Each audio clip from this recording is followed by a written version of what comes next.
m'appelle Loïc, j'ai 41 ans, je viens du Val-de-Loire, de la région orléanaise. Mais j'habite maintenant depuis un an à Beaucaire, au Mas des Dentelles, pas loin d'Arles. Et je suis directeur artistique de métier. Et c'est d'ailleurs une partie de ma fonction pour l'équipe du Wutao, pour le Wutao, le chant du souffle et l'ATA, l'art de la transanalyse. Je conçois toute notre identité visuelle, nos identités visuelles, nos documents de communication. J'essaye de mettre tout le beau en fait que je connais du Wutao, de nos arts, dans nos identités visuelles.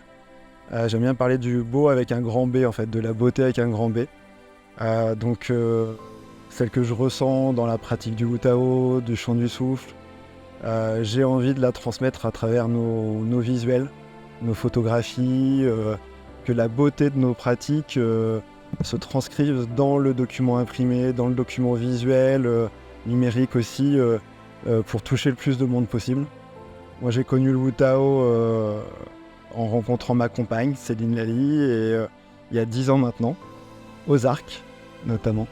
Donc c'est par l'amour que j'ai rencontré le Wutao d'abord, l'art de la transanalyse ensuite, et puis le chant du souffle. Et si je devais dire ce que ça m'apporte ou ce que ça me fait, c'est vraiment d'avoir touché en fait le plus grand que soi, le plus grand que moi, le sacré, la reliance au vivant dans toute sa globalité.